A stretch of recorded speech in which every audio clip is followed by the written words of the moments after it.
Hello, English learners. Your host for today.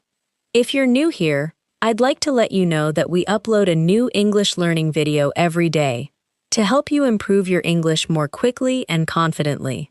In today's episode, you'll improve your English listening skills, expand your advanced vocabulary, and practice expressing your daily routine at a C1 level of English. We're exploring an important and practical topic that will help you speak about everyday activities with greater accuracy, detail, and fluency. My daily routine at C1 advanced level. Many English learners can describe their routine using simple sentences such as, I wake up early, I go to work, or I have dinner. These sentences are correct, but advanced English allows you to communicate the same ideas in a more natural, precise, and sophisticated way. Instead of simply saying, I was busy, you might say, my schedule was exceptionally demanding, or I spent most of the day juggling several competing priorities. Throughout this lesson, we'll follow a complete daily routine, from waking up and getting ready in the morning, to handling work responsibilities, completing household tasks, socializing, relaxing, and preparing for the following day. You'll learn advanced expressions, natural collocations, phrasal verbs, transition phrases, and situational English that you can use when describing your own daily life. We'll also work through practical examples and speaking exercises to help you understand sentence flow, organize your thoughts, and express routine activities without sounding repetitive. You'll have opportunities to listen carefully, say useful sentences slowly, personalize the examples, and practice speaking about your own experiences in clear and advanced English. By the end of this video, you'll be able to describe your daily routine with more confidence. Explain how you manage your time. Talk about your responsibilities and habits, and discuss both productive and challenging parts of your day, using natural C1 level English. Before we begin, make sure to subscribe to the channel and press the bell icon so you don't miss more helpful English learning episodes like this one. So, grab a pen and some paper, find a comfortable place, and let's get started. Let's begin with the moment my day starts. I usually wake up at around 6:30 in the morning.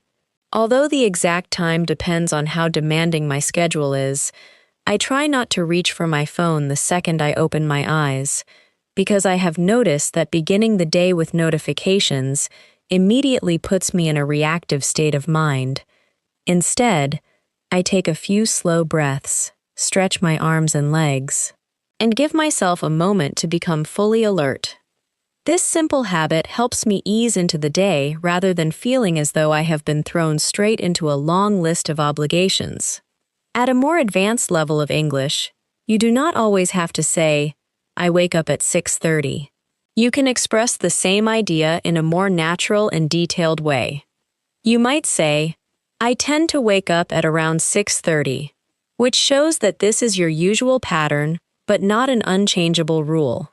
You could also say, my alarm usually goes off at 6:30, or I am normally up by 6:30. Notice how each sentence communicates a slightly different idea. My alarm goes off focuses on the sound of the alarm, while I am up by 6:30 emphasizes that you are already awake and out of bed before or at that time. Now, think about your own morning. You can practice by saying, I tend to wake up at, and then add the time that is true for you.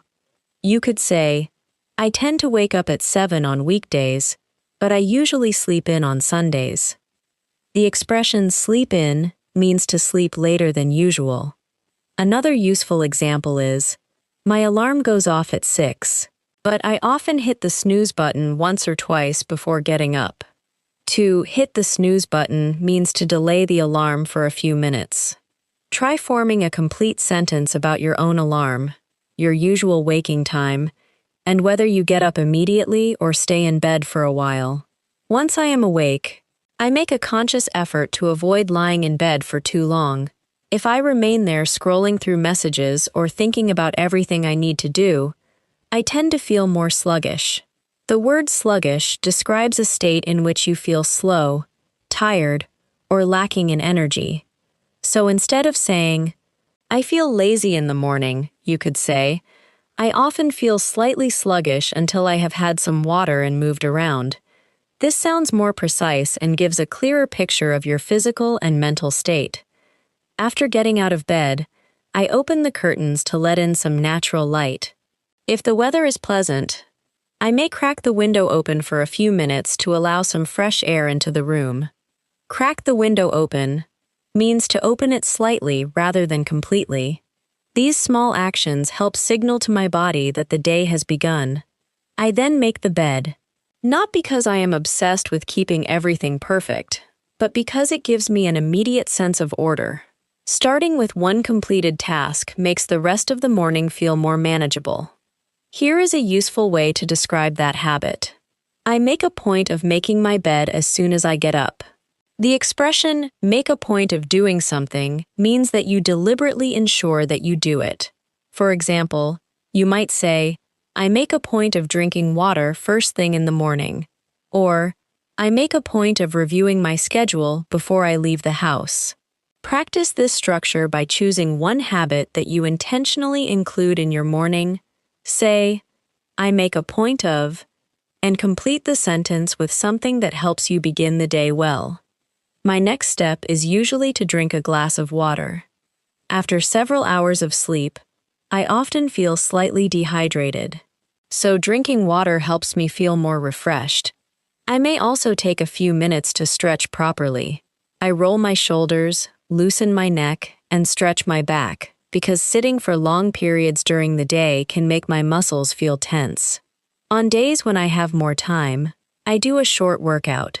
It is rarely an intense training session. More often, it is a brief routine designed to get my blood flowing and improve my concentration. A natural way to express this is, I try to squeeze in a short workout before breakfast.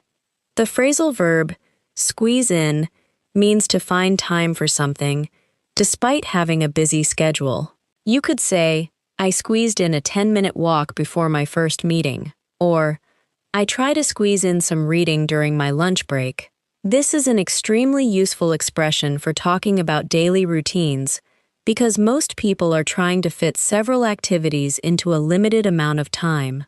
Now, practice with this sentence pattern. I try to squeeze in. You might say, "I try to squeeze in 15 minutes of exercise before work." "I try to squeeze in a quick call with my parents in the evening." Or, "I try to squeeze in some quiet time before everyone else wakes up." Make the sentence personal. The goal is not only to understand the phrase but also to connect it to your own life. After that, I head to the bathroom and begin getting ready. I brush my teeth, wash my face, and take a shower. If I am in a hurry, I keep my routine simple and efficient. If I have more time, I take a little longer and enjoy a calmer start. The expression, "get ready," is perfectly natural, but at an advanced level, you can add more detail. For instance, you can say, "I go through my usual morning routine. I freshen up," or "I get myself ready for the day ahead." To freshen up usually means to wash, tidy yourself, or make yourself feel cleaner and more presentable. Imagine that someone asks, "What do you usually do after you wake up?" A basic answer would be, "I wash my face and take a shower." A more advanced answer could be, "Once I am fully awake, I freshen up, take a quick shower, and get myself ready for the day ahead." Notice the use of "once I am fully awake." This creates a smoother connection between ideas and makes the sentence sound more polished. Choosing what to wear is usually straightforward because I prefer to prepare my clothes the night before. This saves time and prevents me from standing in front of the closet feeling indecisive. If I have an important meeting, I choose something slightly more formal. If I am working from home, I still make an effort to look presentable because it helps me shift into a professional mindset. I have found that staying in sleepwear for too long can blur the boundary between rest and work. The phrase blur the boundary between is useful when two areas of life begin to overlap in an unhelpful way. You might say, working from home can blur the boundary between personal time and professional responsibilities. You could also say, checking emails late at night blurs the boundary between work and rest. Try using this phrase to describe something in your routine that makes it difficult to separate one part of your life from another. Once I am dressed, I move on to breakfast. I do not always eat the same thing, but I usually choose something simple and filling. On a typical weekday, I might have eggs, toast, fruit, or oatmeal. I also make coffee or tea, depending on my mood. I try not to skip breakfast when I know I have a demanding morning ahead, because I find it difficult to concentrate when I am hungry. However, if I am running behind schedule, I may grab something quick and eat it later. Running behind schedule means that you are later than planned. This phrase is more advanced and natural than simply saying, I am late. You can use it in many situations. For example, I was running behind schedule, so I took a taxi instead of the bus. Or, the meeting started late because several people were running behind schedule. Practice by imagining a busy morning. You could say, I was running behind schedule because I overslept, so I skipped my usual workout and made a quick breakfast. While eating, I often review my plans for the day. I look at my calendar, check whether I have any appointments, and identify the tasks that require the most attention. I try to distinguish between what is genuinely important and what merely feels urgent. Without that distinction, it is easy to spend the entire day reacting to minor issues while neglecting meaningful work. I therefore choose 2 or 3 priorities and remind myself that completing those tasks matters more than responding instantly to every message. A strong C1 level way to describe this is, I take a few minutes to map out my day. To map out something means to plan it carefully. You can map out your schedule, your goals, a project, or even a conversation. For example, before I start working, I map out the main tasks I need to complete. Another useful sentence is, I prioritize the most time-sensitive tasks and leave less urgent matters until later. Time-sensitive refers to something that must be handled within a certain period. Now, let's practice describing a morning plan in a smooth practice exercise.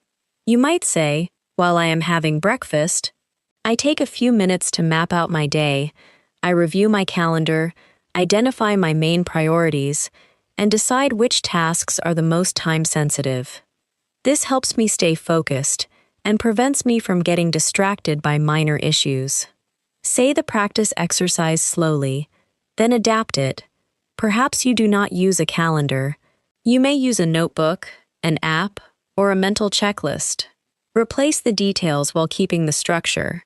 Before leaving home, I make sure I have everything I need. I check for my keys, phone, wallet, and any documents I may need during the day. If I am carrying a laptop, I make sure it is charged. I also double-check that I have turned off unnecessary lights and locked the door properly. Although these actions are routine, forgetting one small item can create unnecessary stress later. The verb double-check means to check something again to make certain it is correct or complete. You might say, I always double-check that I have my keys before I leave. Or, I double-check the address before setting off. The expression set off means to begin a journey. For example, I usually set off for work at around 8. This sounds more natural and varied than repeating leave every time. My commute varies depending on traffic and weather conditions. On most days, I leave enough time to avoid feeling rushed. I would rather arrive a little early than begin the day feeling flustered. Flustered describes feeling confused, nervous, or unsettled, often because you are under pressure. You could say, I arrived at work feeling flustered because the traffic was much heavier than expected. This word is especially useful when describing a stressful morning. During the commute, I try to use my time constructively. Sometimes I listen to a podcast, an audiobook, or a short news summary. At other times, I prefer silence because it gives me a chance to think. I avoid checking work messages constantly because I do not want to start dealing with problems before I have even arrived. Instead, I use the journey as a transition between home and work. The word transition is useful for describing movement from one situation or state to another. You might say, my commute gives me time to transition into work mode, or a short evening walk helps me transition out of work mode. This idea is important because daily routines are not only made up of tasks, they also include mental shifts. We move from sleeping to waking, from home to work, from work to rest, and from activity to sleep. Practice this sentence. I use my commute as a chance to transition into work mode. Then extend it. I usually listen to something informative, review my priorities, or simply sit quietly and prepare myself mentally for the day. You can also describe a different situation. If you work from home, you might say, because I do not have a commute, I take a short walk before starting work so that I can create a clear transition into my professional routine. When I arrive at work, or when I sit down at my desk at home, I try not to dive straight into my inbox. Although email is important, it can easily consume the most productive part of the morning. Instead, I begin by reviewing my main objective and starting one task that requires concentration. I usually feel most mentally alert during the first few hours of the day, so I try to use that time for work that involves writing, planning, decision-making, or problem-solving. The expression, dive straight into, means to begin something immediately and energetically. You could say, I avoid diving straight into social media when I wake up, or, as soon as the meeting began, we dived straight into the main issue. Another advanced phrase is, my most productive window, which refers to the period when you work most effectively. For example, the early morning is my most productive window, so I reserve it for demanding tasks. Think about your own productive window. Is it early in the morning, late in the afternoon, or at night?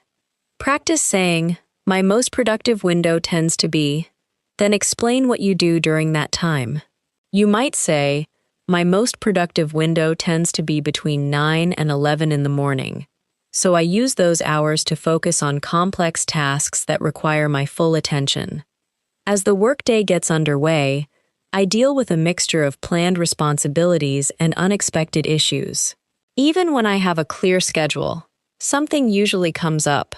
A colleague may need help, a client may request a change, or a technical problem may interrupt my progress. The phrasal verb come up is extremely common and means to arise or occur unexpectedly. You could say, something urgent came up, so I had to postpone my appointment, or a few issues came up during the meeting. The challenge is to respond without allowing every interruption to derail the entire day. Derail literally refers to a train leaving its track. But in everyday English, it means to prevent a plan or process from continuing successfully. For example, one unexpected phone call derailed my morning, or I try not to let minor setbacks derail my routine. This is a powerful word for discussing productivity and daily life. When an interruption occurs, I quickly assess whether it needs immediate attention. If it does, I handle it. If it can wait, I make a note and return to my original task. This helps me remain flexible without losing sight of my priorities. At an advanced level, you might describe this by saying, I try to strike a balance between being responsive and protecting my focus. To strike a balance means to find a sensible middle point between two competing needs. Now, practice using this phrase in relation to your own routine. You could say, I try to strike a balance between being productive and taking regular breaks. I try to strike a balance between work and family responsibilities. Or, I try to strike a balance between following a schedule and remaining flexible. Choose the example that best reflects your life, then add one more sentence explaining why that balance is difficult or important. Meetings are another common part of my routine. Before a meeting, I usually review the agenda and make sure I understand the purpose of the discussion. I do not want to attend without knowing what I am expected to contribute. During the meeting, I take brief notes, ask questions when something is unclear, and try to express my ideas concisely. A productive meeting should lead to clear decisions or next steps. Otherwise, people may leave with different interpretations of what was agreed. The word concise means clear and brief without unnecessary detail. You might say, "I try to keep my updates concise," or "She gave a concise explanation of the problem." Another useful expression is, "clarify the next steps." For example, before the meeting ends, I make sure we clarify the next steps and assign responsibility for each task. This is natural professional English and can also be used in everyday situations. Imagine you are describing your work routine to someone. You could say, "I usually have 1 or 2 meetings in the morning. Before each meeting, I review the agenda so that I can contribute effectively. I take concise notes, ask for clarification when necessary, and make sure the next steps are clearly defined." Read this practice exercise slowly, then adjust it to your situation with me. Perhaps you attend classes, manage a household, run a business, or work with customers. The language of preparation, focus, and clear communication can still apply. By late morning, my energy sometimes begins to dip, especially if I have been concentrating intensely. The phrase, "my energy begins to dip," means that my energy starts to decrease. Rather than forcing myself to continue without a break, I usually stand up, stretch, refill my water, or walk around for a few minutes. A short pause often improves my concentration more than pushing through while mentally exhausted. To push through means to continue despite difficulty, discomfort, or fatigue. You might say, "I was tired, but I pushed through and finished the report." Or, "Sometimes it is better to take a break than to push through without making real progress." Advanced English often allows you to describe not only what you do, but also the reasoning behind it. Instead of saying, "I take a break," you could say, "I step away briefly so that I can return with a clearer head." Let's practice a short reflection about focus. Say, "When my concentration starts to fade, I step away from my desk for a few minutes. I stretch, drink some water, and give my mind a chance to reset." This prevents me from working inefficiently for long periods. Now, personalize it. What do you do when your attention fades? Do you make tea, go outside, check your phone, or speak to someone? Describe the habit honestly. Then consider whether it helps you or distracts you further. As lunchtime approaches, I try to reach a natural stopping point rather than abandoning a task in the middle of an important thought.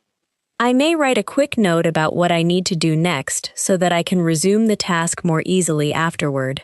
The verb resume means to begin again after a pause. For example, "I resumed working after lunch," or "We will resume the discussion tomorrow." This small habit reduces the mental effort required to restart. Instead of returning and wondering where I left off, I can look at my note and continue. A useful expression is, "I leave myself a clear point of re-entry." This means I create an obvious place to begin again. Although this phrase is slightly more formal, it is very useful when discussing work habits, studying, writing, or any long task that must be completed over several sessions. At this stage of the day, I have already made dozens of small decisions, responded to several demands, and adjusted my plans more than once. A realistic daily routine is rarely perfectly organized. It is not a fixed sequence that unfolds without interruption. It is a flexible structure that helps me respond to changing circumstances while still making progress on what matters. That is why describing a daily routine at an advanced level requires more than listing actions. It involves explaining priorities, habits, obstacles, choices, and the reasons behind them. Now, take a moment to describe your morning from beginning to lunchtime in one connected practice exercise with me. You might begin like this. I tend to wake up at around 7, although I occasionally sleep in if I have had a particularly demanding week.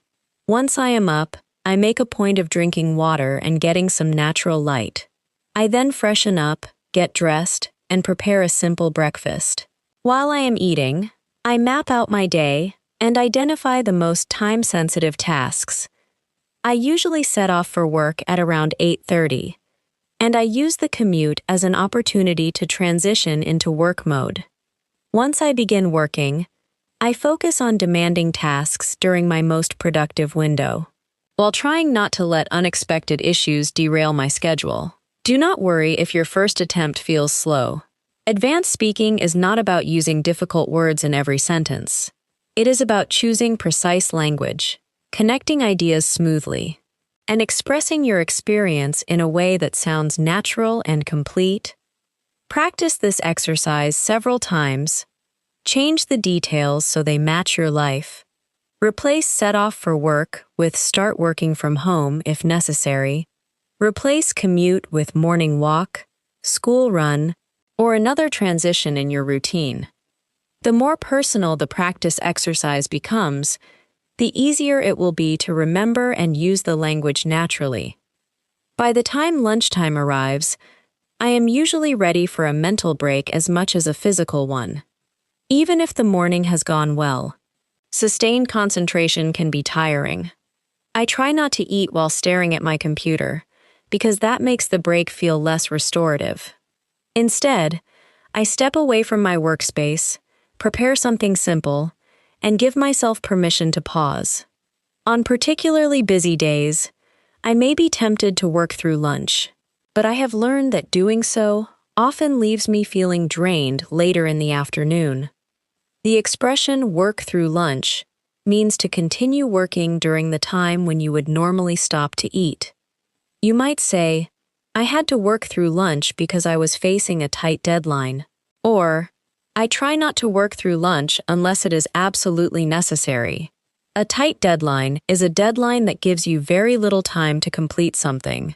This is a useful expression for describing demanding days at work, school, or home. When I have enough time, I make a balanced lunch rather than relying on something highly processed. I do not aim for perfection, but I try to include food that will keep me satisfied without making me feel sleepy.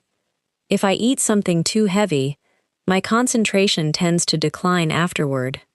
You could describe this by saying, "A heavy meal leaves me feeling sluggish," or "I prefer a lighter lunch because it helps me maintain my energy levels throughout the afternoon."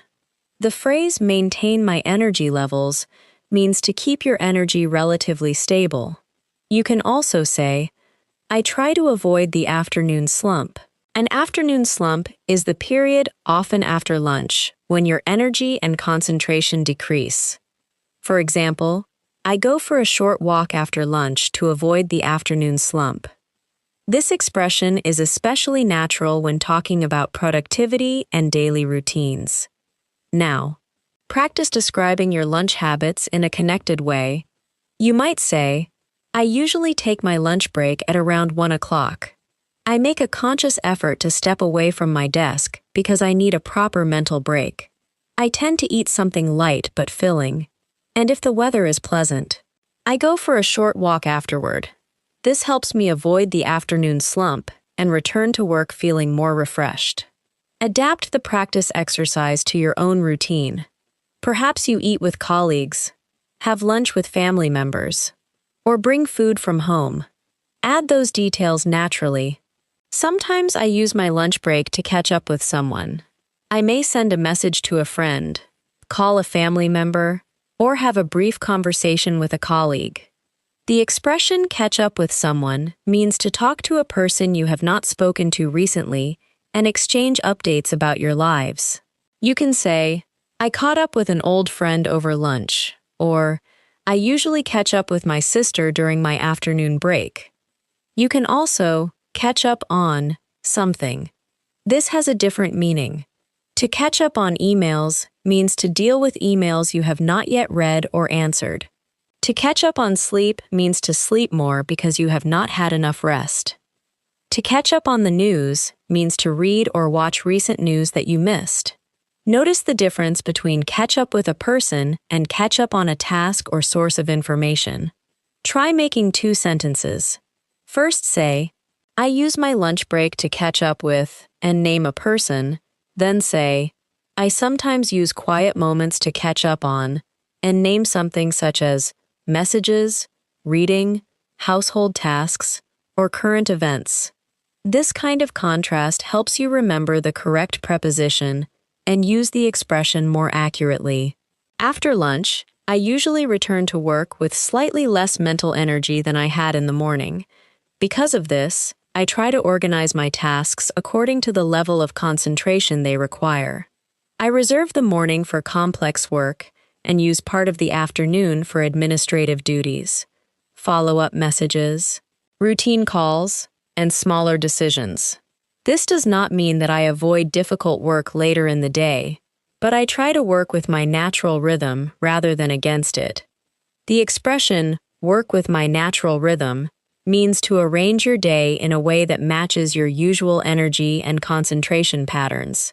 You might say, I schedule creative tasks in the morning because that is when I am most alert, or I work with my natural rhythm by handling routine tasks after lunch. This is more thoughtful and precise than simply saying that you do easy work in the afternoon. As I settle back into work, I review what I accomplished during the morning. I do not spend too much time doing this, but a quick review helps me decide whether I need to adjust my priorities. If an urgent request has appeared, I may need to rearrange my schedule. If I completed something more quickly than expected, I may have room to bring another task forward. To bring a task forward means to do it earlier than originally planned. The opposite expression is push something back, which means to delay it. For example, I had to push the meeting back until Thursday, or we pushed the deadline back by 2 days. You could also say, I postponed the task, but pushback is common in everyday professional conversation. Let's practice these expressions in context. Say, an unexpected issue came up, so I had to push one of my less urgent tasks back until tomorrow. Then say, because I finished the report ahead of schedule, I was able to bring Friday's planning session forward. Ahead of schedule means earlier than planned. These phrases allow you to describe changes in your routine with clarity and precision. During the afternoon, I often have to switch between different kinds of work. I may spend 20 minutes replying to messages, then join a call, review a document, and return to a project that requires concentration. Constant switching can be mentally demanding because each task requires a slightly different mindset. This is sometimes called context switching, and it can reduce efficiency if it happens too frequently. In everyday language, you might say, I spent the afternoon jumping from one task to another, or my attention was divided between several competing priorities. The phrase competing priorities refers to important responsibilities that all require your attention at the same time. For example, I had several competing priorities, so I had to decide what genuinely needed to be done first. Think about a day when you had too much to do. You could describe it like this. The afternoon was fairly hectic because I was juggling several competing priorities. I had to respond to a client, finish a report, and prepare for a meeting, all within a limited amount of time. The verb juggle is commonly used to describe managing multiple responsibilities. You can juggle work and family life, several projects, household responsibilities, or a demanding schedule. Practice saying, I often have to juggle, and complete the sentence with 2 or 3 responsibilities from your own life. For example, I often have to juggle work, family commitments, and household responsibilities. Then add, to keep everything manageable, and explain the strategy you use. Perhaps you make lists, set reminders, delegate tasks, or accept that not everything can be completed immediately. Delegation is an important part of an advanced discussion about daily routines. To delegate means to give a task or responsibility to someone else who is able to handle it. Some people struggle to delegate because they feel they must do everything themselves. However, trying to control every detail can lead to exhaustion. You might say, I have learned to delegate routine tasks so that I can focus on higher priority work. The expression, take something off my plate, is also useful. Your plate represents the responsibilities you currently have. If someone takes a task off your plate, they remove that responsibility from you. For example, my colleague offered to take the presentation off my plate, or I asked someone else to handle the booking because I already had too much on my plate. You can say, I have a lot on my plate at the moment, which means you are very busy and have many responsibilities. Practice using this naturally. I have quite a lot on my plate this week, so I am trying to be realistic about what I can accomplish. This sounds more natural and nuanced than saying, I am very busy.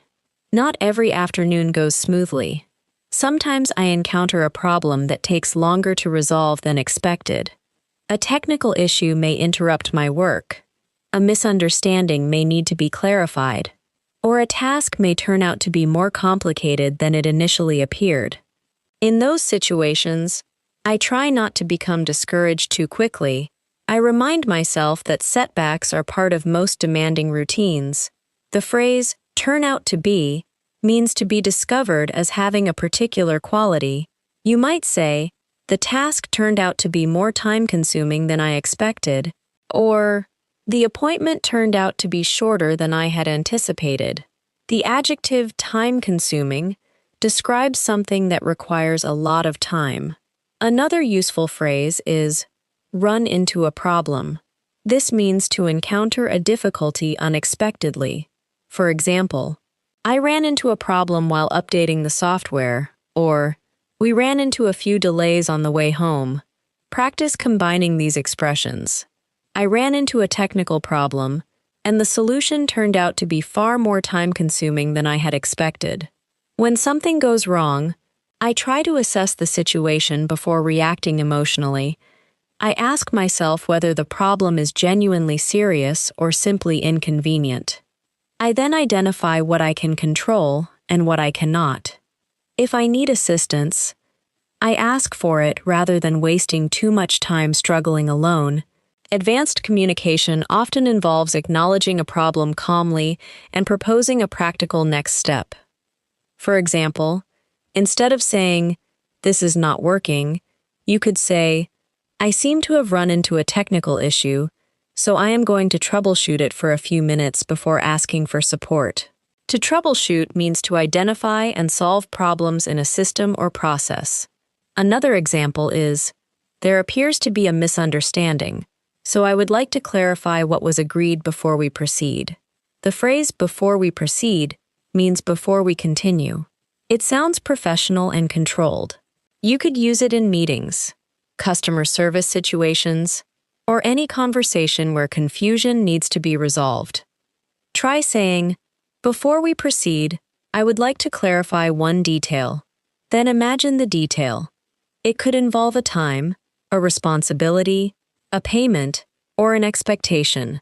As the afternoon progresses, I try to keep track of small commitments that arise during conversations.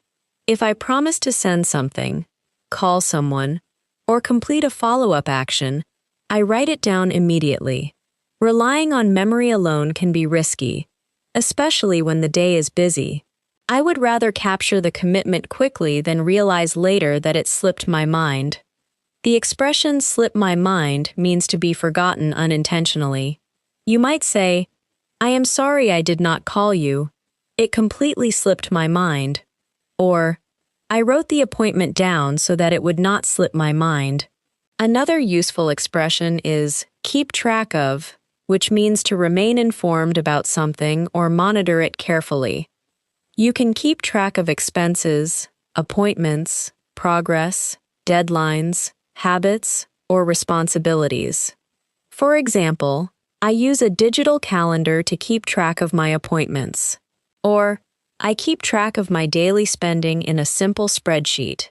Practice forming one sentence about something you need to monitor in your own routine. Toward the end of the workday, I begin reviewing what remains unfinished.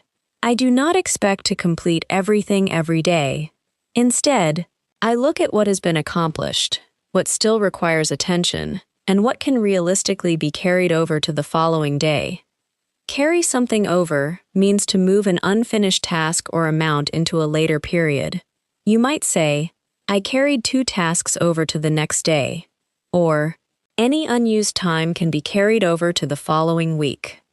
A helpful end-of-day sentence is, I take stock of what I have accomplished. To take stock of means to pause and carefully evaluate a situation. For example, at the end of each week, I take stock of my progress and adjust my plans. This phrase sounds reflective and is useful in both professional and personal contexts. Now, practice an end-of-workday conversations with me. You might say, as the workday draws to a close, I take stock of what I have accomplished and review any outstanding tasks. I respond to urgent messages, make a note of what needs to be carried over, and prepare a clear starting point for the following morning. This helps me switch off more easily because I know that nothing important has been forgotten. The expression draws to a close is a more advanced way of saying comes to an end. You can say, as the meeting draws to a close, as the week draws to a close, or as the evening draws to a close. The phrase outstanding tasks refers to tasks that have not yet been completed. Notice that outstanding can also mean excellent in another context, but here it means unfinished. Before I finish working, I tidy my physical and digital workspace. I close unnecessary tabs, save important documents, organize loose notes, and clear away anything I no longer need. A cluttered workspace can make the following morning feel more chaotic. By leaving things reasonably organized, I create a smoother start for the next day. You might describe this habit by saying, I like to tie up loose ends before I finish for the day. To tie up loose ends means to complete small unfinished details. For example, I spent the last 30 minutes tying up loose ends and responding to final messages. It does not necessarily mean completing a major project. It usually refers to small matters that should be resolved before you stop.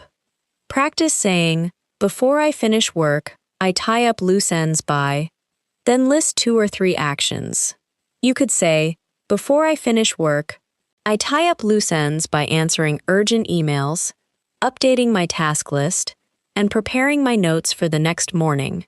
When I finally stop working, I try to create a clear boundary between professional responsibilities and personal time. This is easier on some days than on others. If I have been working from home, I shut down my computer, put work materials away, and leave the room for a while. If I have been working elsewhere, the journey home naturally creates some distance between the 2 parts of the day. A useful expression here is switch off from work. This means to stop thinking about work and mentally relax. For example, I find it difficult to switch off from work when I have an unresolved problem, or listening to music helps me switch off after a demanding day. You can also say, I mentally clock out. Although this is more informal, it means that you stop focusing on work, even if you are not using a physical time clock. Now, think about your own routine. What helps you switch off? You might say, I find it easier to switch off from work if I go for a walk as soon as I get home. Another possible answer is, I struggle to switch off because I keep checking messages in the evening. Both are natural and honest descriptions. My journey home depends on the day. Sometimes I feel relieved and satisfied because I handled my responsibilities well. At other times, I replay conversations in my head or think about tasks that remain unfinished. When I notice myself doing this, I try to redirect my attention toward the present moment. I may listen to music, observe what is happening around me, or think about what I want to do that evening.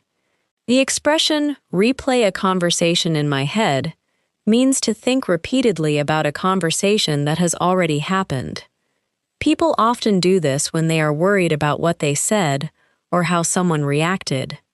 You might say, I spent the evening replaying the meeting in my head, or I try not to replay minor mistakes in my mind. Another useful phrase is let go of the day. This means to release the stress, thoughts, and emotions connected to what has happened. For example, I use the commute home to process what happened and gradually let go of the day. The verb process here means to think through and emotionally understand an experience. When I arrive home, the first thing I usually do is change into more comfortable clothes. This simple action signals that the working portion of the day is over.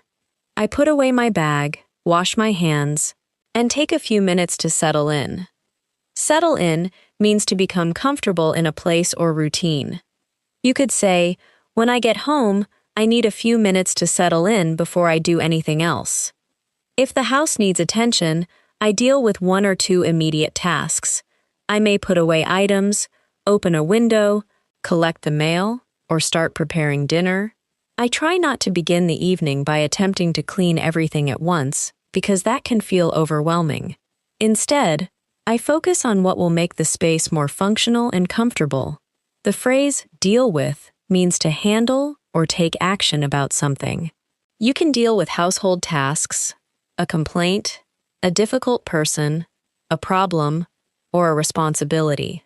For example, I deal with urgent household tasks as soon as I get home, or I left the less important chores until the weekend.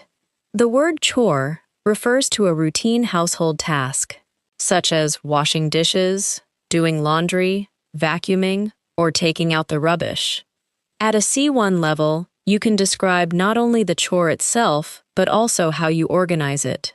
You might say, I spread household chores throughout the week so that they do not accumulate, or I prefer to tackle small chores as I go rather than leave everything until the weekend. To accumulate means to gradually increase in amount. Laundry can accumulate, paperwork can accumulate, and unfinished tasks can accumulate. The expression, as I go, means gradually during the process rather than all at once later. For example, I clean up as I go while cooking, or I deal with small administrative tasks as I go. Practice describing your household routine. When I get home, I usually change into comfortable clothes and take a few minutes to settle in. I then deal with any immediate household tasks, such as putting things away or starting the laundry. I prefer to tackle small chores as I go because I do not want them to accumulate. Dinner preparation is one of the main transitions in my evening. On some days, I have enough energy to cook a full meal. On others, I keep things simple. My choice depends on how much time I have, what ingredients are available, and how tired I feel. I try to plan meals in advance, but I do not always follow the plan exactly. A natural phrase is, see what I can put together. This means to create a meal or solution from what is available. For example, I did not have much food in the house, so I saw what I could put together. You might also say, I threw together a quick meal. To throw together something means to prepare it quickly and without much planning. Another expression is use up ingredients. This means to finish something so that it is not wasted. For example, I made soup to use up the vegetables in the fridge. You could say, I try to use up fresh ingredients before they go off. In British English, food goes off when it becomes spoiled or no longer safe to eat. Now, practice a situational conversations about cooking.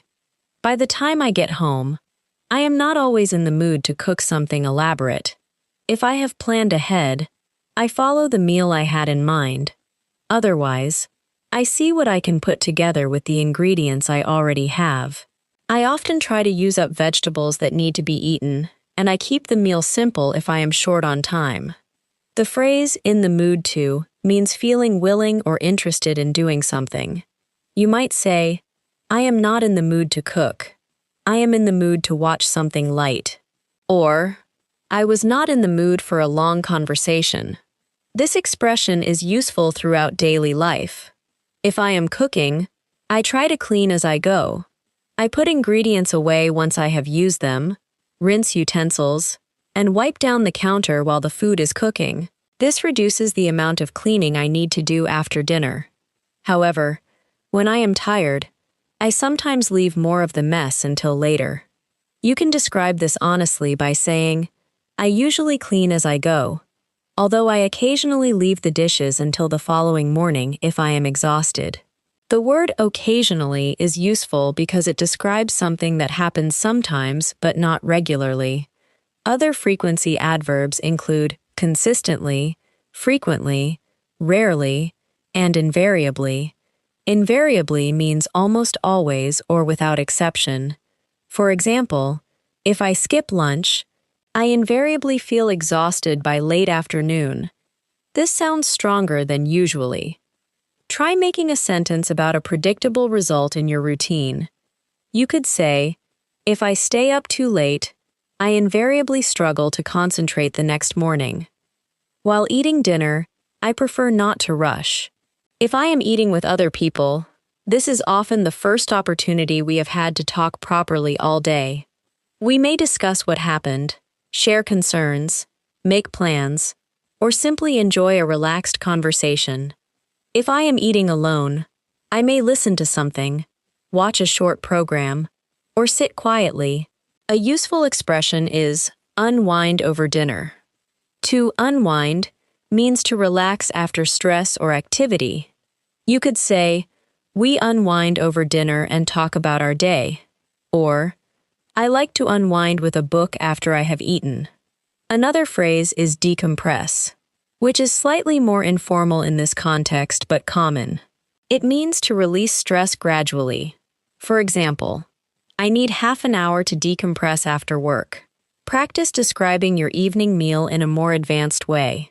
Dinner gives me a chance to slow down and decompress after a demanding day. If I am with family or friends, we use the time to catch up and discuss anything important. If I am alone, I usually eat at a relaxed pace and listen to something interesting. After dinner, I usually clear the table and deal with the dishes. I prefer not to leave the kitchen in complete disorder, because waking up to a mess affects my mood. However, I also try not to turn the evening into another long period of nonstop productivity. Once the essential tasks are finished, I allow myself to rest. This is where the phrase "call it a day" can be useful. It means to decide that you have done enough work and will stop. You might say, "Once I have cleaned the kitchen, I call it a day." Or, "We had made enough progress, so we decided to call it a day." You can use this for paid work, household tasks, studying, or any sustained effort. Now, say, "After I have taken care of the essential chores, I call it a day and give myself time to relax." The phrase "take care of" means to handle or complete something. You can take care of responsibilities, errands, children, pets, or practical arrangements. At this point, my evening becomes less structured. I may read, speak to someone, watch a program, work on a personal interest, or simply rest. I try to choose activities that genuinely help me recover, rather than things that leave me feeling more overstimulated. This is not always easy because scrolling through short videos or checking updates can consume more time than I intend. The phrase "lose track of time" describes this situation. It means to become unaware of how much time has passed. For example, "I started watching videos and completely lost track of time." Or, "I lose track of time when I am reading an absorbing book." The adjective absorbing means extremely interesting and able to hold your attention. You can also say, one thing led to another. This means that a small action gradually developed into a longer chain of events. For example, I checked one message, then one thing led to another, and I spent 40 minutes on my phone. This is a natural way to explain how an unplanned activity consumed your time. Practice a realistic sentence. I intended to check my phone for a few minutes, but I lost track of time and ended up scrolling for nearly an hour. The expression, end up doing something, means to finally do something, often unexpectedly or unintentionally. You might say, I planned to stay home but ended up going out, or I started cleaning one drawer and ended up reorganizing the entire room. Although relaxation matters, I also like to use part of the evening for something personally meaningful. I may read, practice a skill, write, plan a future project, or learn something new. I do not pressure myself to be productive every evening, but I find that a small amount of intentional activity can be satisfying. You might say, I set aside half an hour for reading. To set aside time means to reserve time for a specific purpose. For example, I set aside 20 minutes every evening to review vocabulary, or I try to set aside time for exercise even when my schedule is busy. Now form a personal sentence. I try to set aside time in the evening for. Choose something important to you, then explain why. You might say, I try to set aside time in the evening for reading because it helps me slow down and gives me a break from screens. Social interaction is another important part of many evening routines. I may call a friend, respond to messages, spend time with family members, or meet someone for coffee. However, after a particularly demanding day, I sometimes need solitude. The word solitude means the state of being alone, usually in a peaceful or intentional way. You could say, after a socially demanding day, I value a little solitude. Or, I need some quiet time to recharge. To recharge means to restore your energy. It can refer to physical, mental, or emotional energy. For example, I spent the weekend at home because I needed to recharge. At an advanced level, you can explain your social preferences with balance. For example, I enjoy catching up with people in the evening, but if the day has been particularly intense, I prefer to keep to myself for a while and recharge. The phrase, keep to myself, means to remain alone and avoid much interaction. As the evening continues, I begin to think about the following day. I do not want to spend the entire night planning, but a small amount of preparation reduces stress in the morning. I check my schedule, prepare anything I need, and make a brief note of my main priorities. If I have an early appointment, I may set out my clothes and pack my bag in advance. The phrase, set out my clothes, means to place them somewhere ready to wear. You can also lay out your clothes. For example, I lay out my clothes the night before so that I do not waste time deciding what to wear. The expression in advance means before something happens. Practice these conversations with me. Before I begin winding down, I prepare a few things for the following day. I review my schedule, lay out my clothes, and make sure my bag contains everything I need. This small amount of preparation makes my morning feel less rushed. To wind down means to gradually relax and prepare to stop being active. It is commonly used for the evening. You might say, I start winding down at around 10, or it takes me a while to wind down after a stressful day. This phrase will be especially important when we describe the final stage of the daily routine. Before moving into that final stage, take a moment to practice describing your afternoon and early evening as one continuous account. You could say, after lunch, I return to work and focus on routine tasks that require slightly less concentration. I often have to juggle several competing priorities. so I try to stay flexible without allowing minor interruptions to derail my schedule. As the workday draws to a close, I take stock of what I have accomplished, tie up loose ends, and carry any unfinished tasks over to the next day. When I get home, I change into comfortable clothes, settle in, and deal with a few household chores. I then prepare dinner, unwind, and set aside some time for an activity that helps me recharge.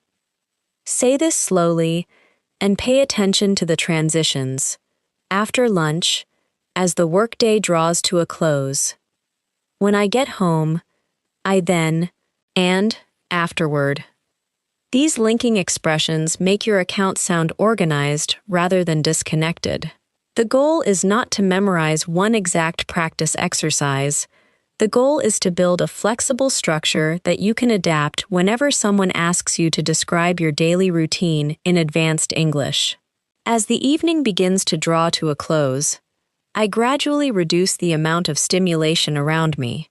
I lower the volume of anything I am listening to, finish any conversations that need my attention, and try to avoid beginning tasks that are likely to take much longer than expected. This is an important part of my routine because the way I spend the final hour of the evening has a direct effect on how easily I fall asleep and how rested I feel the following morning. A useful expression here is, draw a line under the day. This means to bring something to a definite end and stop carrying it forward mentally. You might say, before going to bed, I try to draw a line under the day and stop thinking about unfinished work. You can also use this phrase after a difficult experience. For example, we discussed what went wrong, learned from it, and decided to draw a line under the matter. This does not mean that every problem has been solved. It simply means that I consciously decide not to keep revisiting it during the night. If a concern is still on my mind, I write it down so that I can deal with it later. This gives my brain permission to stop holding on to the thought. I may write, call the bank, finish the report, or discuss the appointment tomorrow. Once the thought is recorded, I am less likely to repeat it mentally. The phrase weigh on my mind is useful for describing a persistent concern. For example, an unresolved issue at work had been weighing on my mind all evening. Something that weighs on your mind causes ongoing worry or emotional pressure. You might also say, I had a lot on my mind, which means you were thinking about several concerns or responsibilities. Practice describing this situation. If something is weighing on my mind, I write it down before bed rather than allowing it to disturb my sleep. Then make it personal. You could say, I often have a lot on my mind at the end of a busy day, so I make a brief list of anything I need to remember. This is a natural way to connect an emotional state with a practical habit. I also try to reduce my screen time before going to sleep. This is one of the habits I find difficult to maintain consistently because phones and computers are involved in so many parts of daily life. I may intend to check one final message, but it is easy to become distracted by something else. For that reason, I sometimes place my phone on the other side of the room or activate a setting that limits notifications. The expression cut down on means to reduce the amount of something. You can cut down on screen time, sugar, unnecessary spending, caffeine, or social media. For example, I am trying to cut down on the amount of time I spend on my phone in the evening. This phrase is different from cut out, which means to remove something completely. If you cut down on coffee, you drink less of it. If you cut out coffee, you stop drinking it altogether. Now, practice the contrast. Say, I am trying to cut down on late-night screen time, but I do not want to cut it out completely. You could create your own example. I have cut down on takeaway meals, but I have not cut them out completely. Using two related phrasal verbs in one sentence helps you understand the difference more clearly. As part of my bedtime routine, I usually wash my face, brush my teeth, and change into sleepwear. These actions are ordinary, but they create a familiar sequence that signals to my body that it is time to rest. If I have been particularly busy, even a simple routine can help me feel more settled. I try not to rush through it because rushing often keeps me in the same hurried state of mind that I experienced earlier in the day. The expression, "go through the motions," can be useful, although it has a slightly negative meaning. It describes doing something without much attention, enthusiasm, or emotional involvement. For example, I was so tired that I simply went through the motions of my evening routine. This means you completed the actions automatically without really engaging with them. By contrast, you could say, I carry out my bedtime routine deliberately because it helps me slow down. To carry out means to perform or complete an action, task, or plan. It is often used in more formal contexts, but it can still appear in descriptions of everyday life. For example, I carry out a quick review of the following day's schedule before bed. Once I am ready for bed, I may read for a while. I prefer something engaging, but not so intense that it keeps me awake. Reading helps me shift my attention away from practical responsibilities and into a quieter mental space. On some evenings, however, I am too tired to read more than a few pages. In that case, I accept that my body needs sleep more than it needs another completed activity. The phrase "be absorbed in" means to be completely engaged in something. You might say, I became so absorbed in the book that I stayed awake much later than intended. This is similar to losing track of time, but it emphasizes deep concentration. Another useful expression is put the book down, which can be literal, but may also suggest difficulty stopping.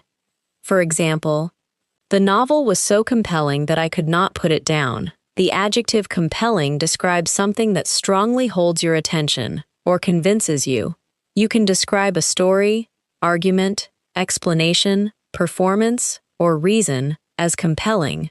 In the context of a bedtime routine, you might say, I avoid reading anything too compelling late at night because I know I will be tempted to stay awake. Before turning off the light, I often reflect briefly on the day.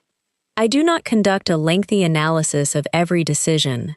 Instead, I think about what went well, what could have gone better, and what I would like to approach differently tomorrow. This reflection helps me recognize progress without expecting perfection. A useful phrase is, take a step back and reflect. It means to pause and look at a situation more objectively. For example, at the end of the day, I take a step back and reflect on how I used my time. You might also say, I put the day into perspective. To put something into perspective means to view it in a balanced way and understand its true importance. Suppose you made a minor mistake at work. In the moment, it may have felt extremely serious. Later, when you put it into perspective, you may realize that it was manageable and unlikely to have major consequences. You could say, once I put the situation into perspective, I realized that I had been worrying unnecessarily. Now, practice a reflective conversational exercise with me. Before I go to sleep, I take a step back and reflect on the day. I acknowledge what I managed to accomplish, consider what could have gone more smoothly, and try to put any minor setbacks into perspective. This allows me to learn from the day without dwelling on every mistake. The verb dwell on means to think or talk about something unpleasant for too long. For example, I try not to dwell on small mistakes, or there is no point dwelling on something that cannot be changed. This is a valuable expression because advanced speakers often need to describe their mental habits, not only their physical activities. I also try to acknowledge something positive.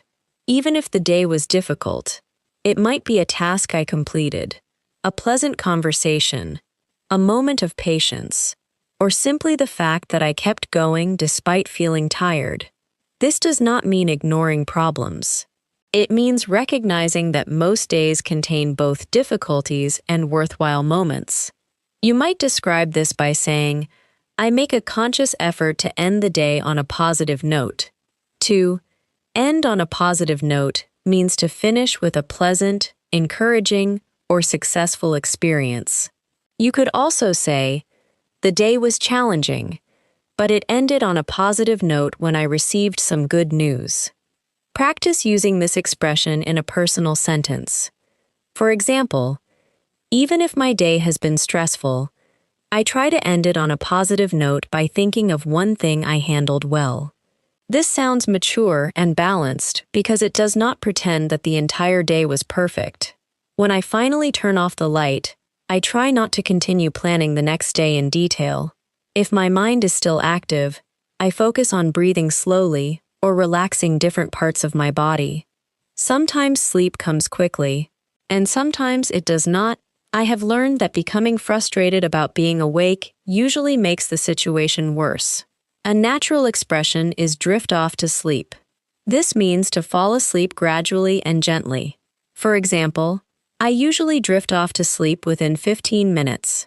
Or, "I listened to quiet music and gradually drifted off." Another expression is toss and turn, which means to move repeatedly in bed because you cannot sleep comfortably. You might say, "I tossed and turned for hours because I could not stop thinking about work." The phrase "get a good night's sleep" is common, but at a more advanced level, you can vary your description. You might say, "I slept soundly," meaning deeply and peacefully. You could say, "My sleep was fairly fragmented," meaning it was interrupted several times. You might also say, "I woke up feeling well rested," or "I woke up feeling as though I had barely slept." Now, practice contrasting two nights. Say, "On a good night, I drift off quickly and sleep soundly until morning. On a difficult night, I toss and turn, wake up several times, and feel far from refreshed when my alarm goes off." This allows you to describe not only your routine but also variations within it. A daily routine is not identical every day. Weekdays, weekends, busy periods, holidays, and unexpected events all change the way we organize our time. An advanced speaker should be able to explain these variations rather than presenting the routine as if it never changes.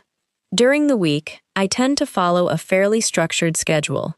I wake up at a similar time, work within set hours, and organize the evening around practical responsibilities. At the weekend, however, I allow more flexibility.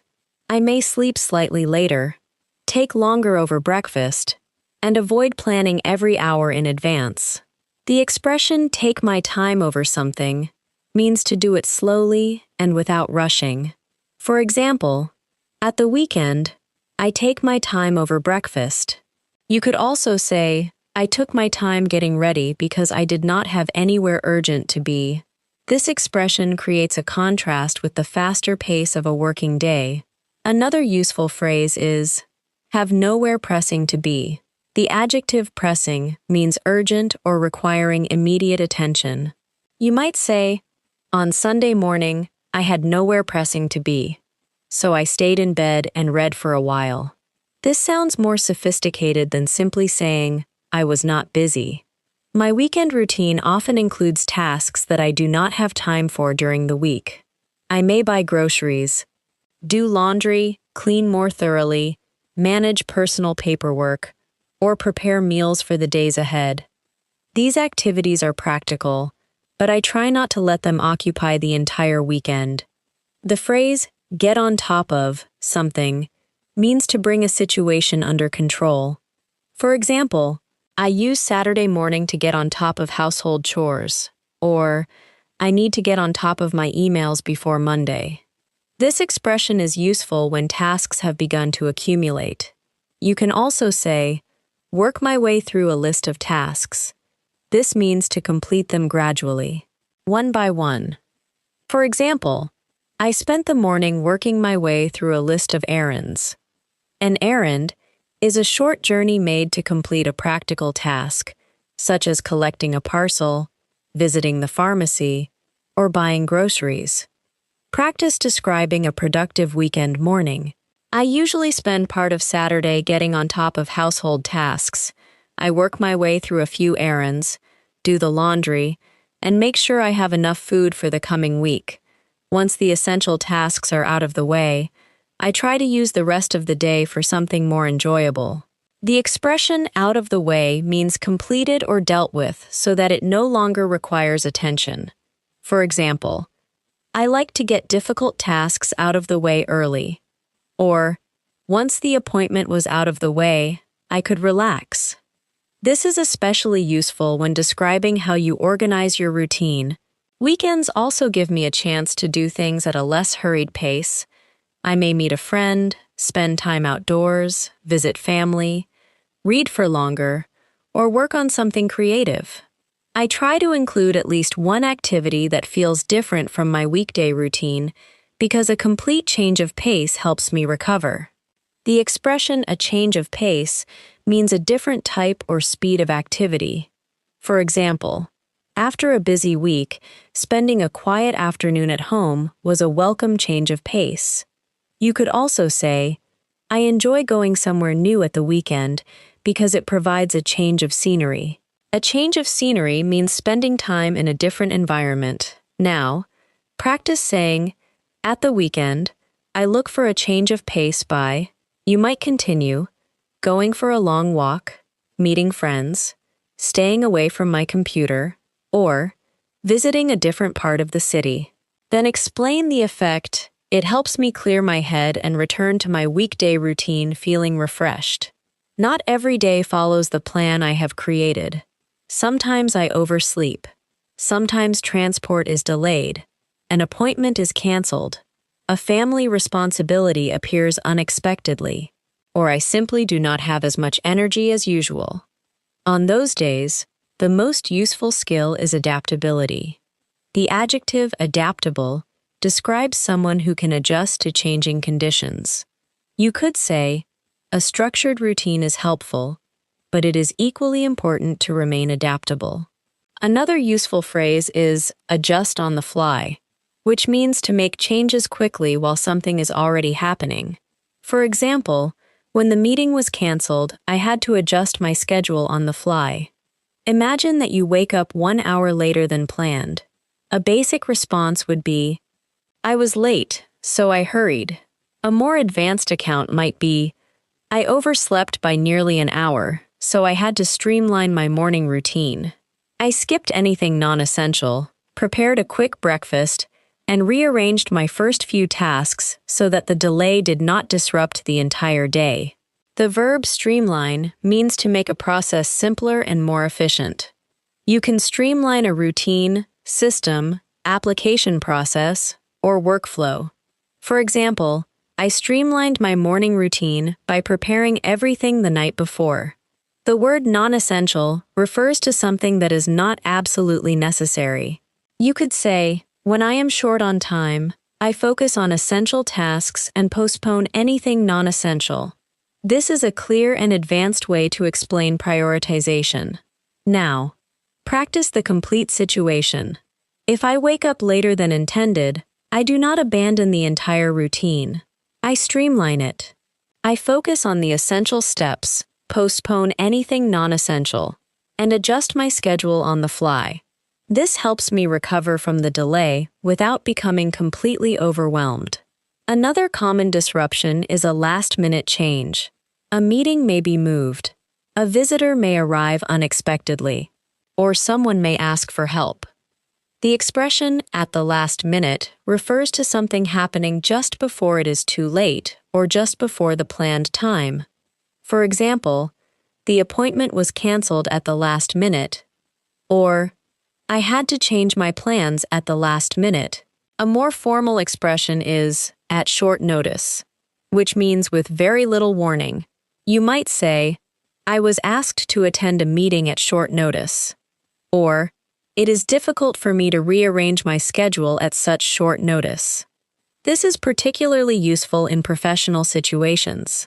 Practice responding politely to an unexpected request. I can help, but I will need a few minutes to rearrange my schedule because the request has come at very short notice. Another response could be, I was not expecting the change, but I should be able to accommodate it. To accommodate a request means to adjust your plans or actions so that the request can be accepted. Sometimes the disruption comes from low energy rather than an external event. There are days when I wake up feeling tired, unmotivated, or mentally distracted. On such days, I try not to interpret the feeling as proof that the entire day will be unsuccessful. Instead, I lower the threshold for getting started. The threshold is the point at which something begins or becomes possible. To lower the threshold for getting started means to make the first action easier. For example, instead of expecting myself to complete a full workout, I may decide to exercise for 5 minutes. Instead of finishing a large task, I may begin by opening the document and writing one practice exercise. A useful phrase is, build momentum. This means to create increasing energy or progress through continued action. You might say, I start with a small task to build momentum. Or, once I had built some momentum, the rest of the work felt easier. Practice this idea. When I feel unmotivated, I lower the threshold for getting started. I choose one manageable action and use it to build momentum. This is advanced because it explains a strategy and the reasoning behind it in a concise way. There are also days when I have more energy than expected. On those days, I may complete tasks quickly, exercise for longer, cook something more elaborate, or make progress on a personal project. However, I try not to fill every free moment simply because I feel productive. Leaving some space in the day can be valuable. The phrase, make the most of, means to use an opportunity as effectively as possible. For example, I had a productive morning, so I made the most of my energy and completed several important tasks. However, making the most of a day does not always mean doing more work. It could also mean spending meaningful time with someone, resting properly, or enjoying pleasant weather. You might say, I made the most of the sunny afternoon by going for a long walk. Another example is, I had an unexpected hour free, so I made the most of it by catching up on some reading. Practice one sentence about a recent opportunity you used well. An advanced description of routine should also include frequency and degree. Instead of using always, usually, and sometimes, repeatedly, you can vary your language. For the most part means generally. More often than not means on most occasions. Every now and then means occasionally. Without fail means every time. On the whole means considering everything generally. For example, for the most part, I follow the same morning routine. More often than not, I prepare lunch at home. Every now and then, I meet friends after work. I check the front door before bed without fail. On the whole, my routine is structured but flexible. Now, combine these expressions in one conversational exercise with me. For the most part, my weekdays follow a predictable pattern. More often than not, I wake up early and begin work at a set time. Every now and then, an unexpected responsibility disrupts the schedule. But I usually adapt without too much difficulty.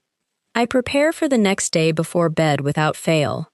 And on the whole, this routine helps me stay organized. You can also make your routine sound more natural by using contrast.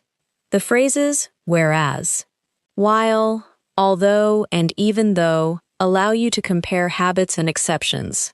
For example, I am highly productive in the morning, whereas my concentration tends to decline after lunch. While I prefer a structured weekday routine, I like to keep my weekends flexible. Although I enjoy cooking, I often prepare simple meals when I am tired. Practice creating one contrast from your life. You might say, I like to plan my day carefully, whereas my partner prefers to decide things spontaneously. Or, although I try to go to bed early, I occasionally stay up late if I am absorbed in a book. Contrasts make your speech more interesting because they show complexity rather than presenting everything as fixed. Cause and effect are equally important. You can use as a result, which means that therefore, consequently, and so that. For example, I prepare my clothes the night before, which means that I have one less decision to make in the morning. I tend to lose concentration after lunch. Therefore, I schedule routine tasks for the early afternoon. I leave home slightly early so that unexpected traffic does not make me late. Now, practice describing one habit and its effect. I set aside a few minutes every evening to plan the following day, which means that I wake up with a clearer sense of direction. Create another example connected to exercise, meals, sleep, work, or family responsibilities. You can also explain purpose with in order to or with the aim of. For example, I turn off notifications in order to protect my concentration. I prepare meals in advance with the aim of saving time during the week. These forms sound slightly more formal than so, which makes them useful at C1 level. However, advanced English does not mean making every sentence formal. Natural fluency depends on mixing straightforward language with more precise expressions. If every sentence contains long academic words, your description may sound unnatural. The goal is to express familiar experiences with variety, accuracy, and clear connections. Let's now build a longer model response to the question, what is your daily routine like? Listen to how the ideas flow naturally. My routine is fairly structured during the week, although I try to leave enough flexibility to deal with unexpected changes. I tend to wake up at around 6:30, and I make a point of getting out of bed without checking my phone immediately. Once I am up, I drink some water, freshen up, and squeeze in a short workout if time allows. I usually prepare a simple breakfast and map out my day while I am eating. This gives me a clear sense of which tasks are time-sensitive and which can wait. I normally set off for work at around 8, and I use the commute as an opportunity to transition into work mode. During my most productive window, I focus on tasks that require concentration and try not to dive straight into my inbox. As the morning progresses, unexpected issues occasionally come up, but I try to strike a balance between being responsive and protecting my attention. I take a proper break at lunchtime because working through lunch leaves me feeling drained later. After eating, I may go for a short walk or catch up with someone. In the afternoon, I deal with routine tasks, meetings, and follow-up work. I sometimes find myself juggling several competing priorities, so I keep track of commitments and adjust my schedule when necessary. As the workday draws to a close, I take stock of what I have accomplished, tie up loose ends, and carry unfinished tasks over to the following day. Once I get home, I change into comfortable clothes, deal with a few essential chores, and prepare dinner. I use the evening to unwind, spend time with people, read, or work on a personal interest. Before bed, I prepare a few things for the next morning and gradually wind down. I cut down on screen time, write down anything that is weighing on my mind, and reflect briefly on the day. I try not to dwell on minor setbacks. Instead, I put them into perspective and end the day on a positive note. My routine is not perfect, and it does not unfold in exactly the same way every day, but it gives me enough structure to remain focused without making me feel restricted. Now, pause and create your own response using the same general sequence. Begin with the overall structure of your day. Then describe the morning, your main responsibilities, the afternoon, the evening, and the way you prepare for sleep. Include at least one contrast, one reason, and one unexpected change. You might begin, my routine varies slightly depending on the day, but for the most part, then continue with your real habits. Try to include expressions such as make a point of, squeeze in, map out, keep track of, wind down, and put into perspective. Do not force every phrase into the answer. Choose the ones that genuinely match your life. Here is another practice situation. Imagine that someone asks why you changed your routine recently. You could say, I realized that my old routine was leaving me exhausted, so I made several adjustments. I started going to bed earlier, cut down on late-night screen time, and moved demanding tasks to the morning. I also began taking a proper lunch break instead of working through it. These changes were relatively small, but taken together, they made my days feel far more manageable. The phrase taken together means considered as a group. For example, each change seemed minor, but taken together, they had a significant effect. This is useful when several small habits create a larger result. Now, imagine that you are describing a difficult day. Yesterday did not go according to plan. I overslept, left home later than intended, and ran into heavy traffic. By the time I arrived, I was already feeling flustered. A technical problem then derailed my morning, and I had to push several tasks back. I managed to regain some momentum after lunch, but I still had quite a lot on my plate. In the evening, I kept things simple, prepared a quick meal, and went to bed earlier than usual. The phrase go according to plan means to happen in the way that was expected. You can say, everything went according to plan, or the day did not go according to plan. Another useful phrase is regain momentum, which means to recover progress or energy after an interruption. Now, create a contrasting successful day. Today went more smoothly than expected. I woke up on time, completed my most demanding task before lunch, and finished a meeting ahead of schedule. Because I had prepared dinner in advance, the evening felt relaxed rather than rushed. I even managed to set aside some time for reading before bed. Notice how the same routine can be described positively or negatively depending on what happened. Advanced fluency includes the ability to explain these changes in pace, mood, and outcome. Let's practice some useful responses to common questions. If someone asks, "Are you a morning person?" you could answer, "For the most part, yes. I tend to be more focused and mentally alert in the morning, so I reserve that time for demanding tasks. However, I need a little time to become fully awake before I feel ready to interact with anyone." If someone asks, "How do you stay organized?" you could say, "I rely on a combination of digital reminders and a short handwritten task list. I map out the main priorities in the morning and review them again before I finish work. I also write down small commitments immediately so that they do not slip my mind." If someone asks, "How do you relax after work?" you might say, "I need a clear transition between work and personal time. I usually change clothes, take a short walk, or listen to music. These habits help me switch off and stop replaying the day in my head." If someone asks, "What do you do when your routine is disrupted?" you could answer, "I try to identify what is essential and postpone anything that can wait. Rather than abandoning the entire plan, I streamline the routine and adjust on the fly. Remaining flexible helps me recover more quickly."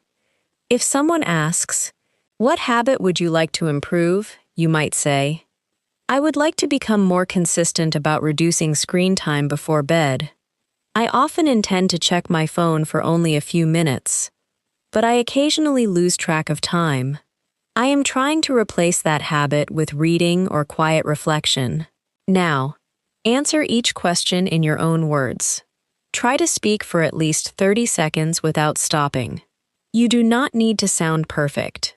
Focus on linking your ideas with phrases such as, "for the most part," "however," "because of this," "as a result," and "although."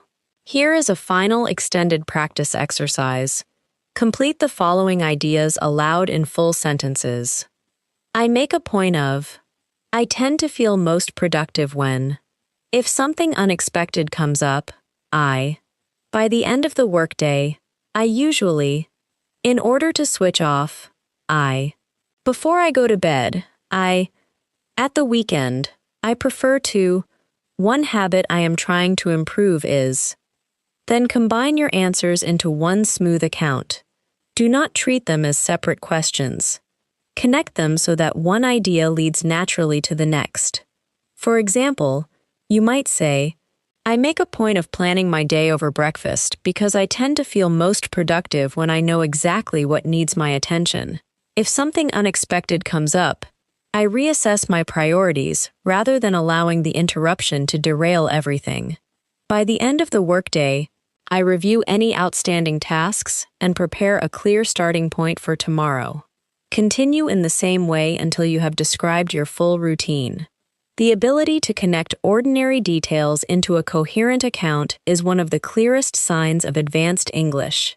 Your daily routine may be simple, busy, unpredictable, or highly structured. What matters is that you can describe it with precision, explain the choices behind it, and respond naturally when circumstances change. To bring all of this practice together, let's focus on making your description sound personal rather than memorized.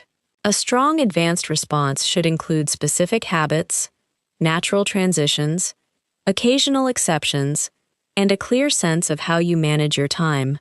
Instead of listing actions one by one, explain how one part of your day influences the next.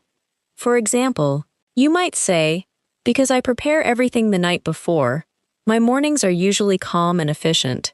This allows me to begin the day without making too many decisions under pressure. You can also describe how your routine has evolved over time.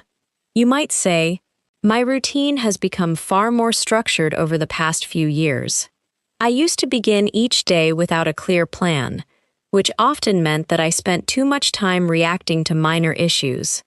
I now identify my priorities in advance and set realistic limits on what I expect to complete. The phrase has evolved over time means that something has gradually developed or changed. Another useful structure is, I have gradually come to realize that. For example, I have gradually come to realize that a productive routine is not necessarily a packed routine. You could continue. Leaving some flexibility in my schedule allows me to deal with unexpected demands without feeling that the entire day has fallen apart. This kind of reflection makes your English sound thoughtful and mature.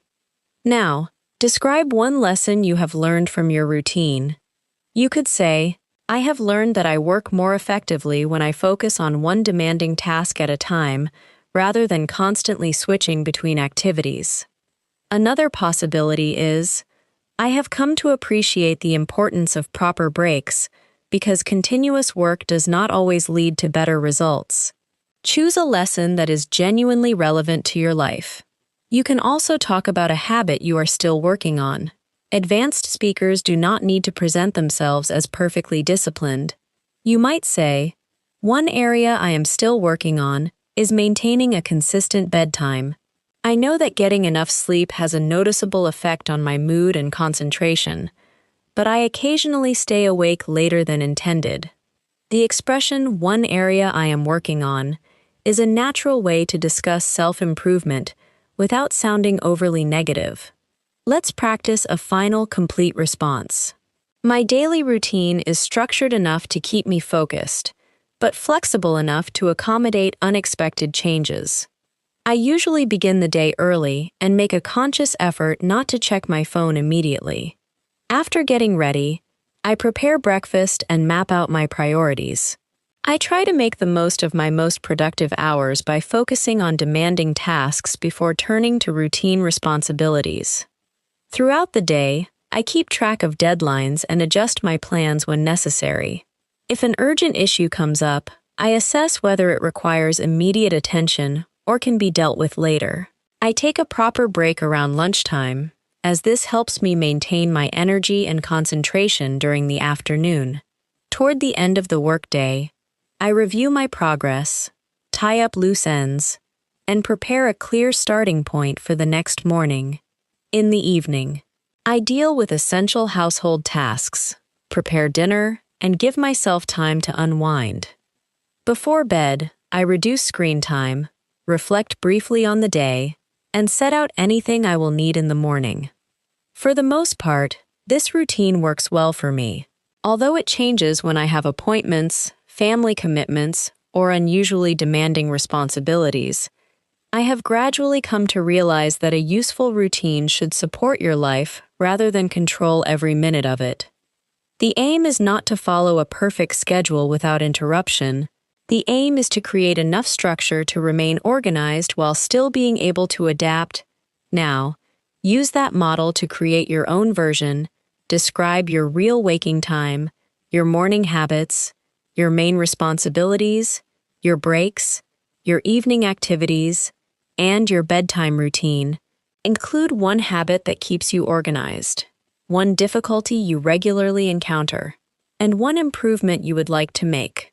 Try to explain why each habit matters rather than simply stating what you do.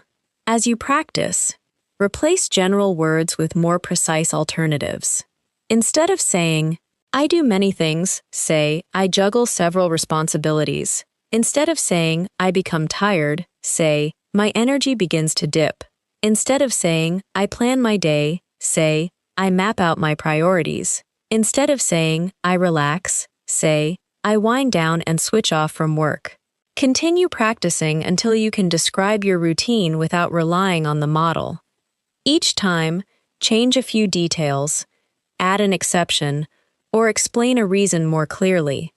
This will help you move beyond memorized sentences and develop the flexibility needed for natural advanced English. Thank you so much for staying with me until the end of this lesson. Today, you learned how to describe your daily routine at a C1 advanced level using precise vocabulary, natural expressions, useful phrasal verbs, and smoothly connected ideas. Now, take a few minutes to describe your own routine aloud. Try to include your morning habits, daily responsibilities, work or study schedule, evening activities, and bedtime routine. Remember, advanced English is not about using difficult words in every sentence. It is about expressing yourself clearly, naturally, and confidently. Keep practicing these expressions until they become part of your everyday English. The more often you speak about familiar topics, the easier it will become to organize your thoughts and communicate fluently in real-life situations. If you found this lesson helpful, please subscribe to the channel, press the bell icon, and share this video with other English learners. Also, write a few sentences about your daily routine in the comments so that you can practice today's vocabulary. Keep learning, keep speaking, and keep making progress. I'm Emma, and I'll see you in the next English lesson.